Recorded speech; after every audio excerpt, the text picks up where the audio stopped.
The Inner Life of Animals by Peter Wohlleben. We think we know animals. We watch them graze, fly, hunt, sleep, and assume their lives are simple. But step quietly into the forest and you start to see something different. A raven that remembers kindness. A deer that keeps vigil for her lost fawn. A pig that plays tricks out of pure joy.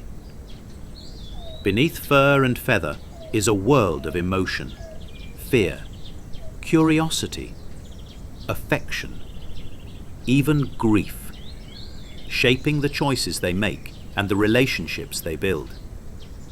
These are not creatures of instinct alone. They think, they feel, they care.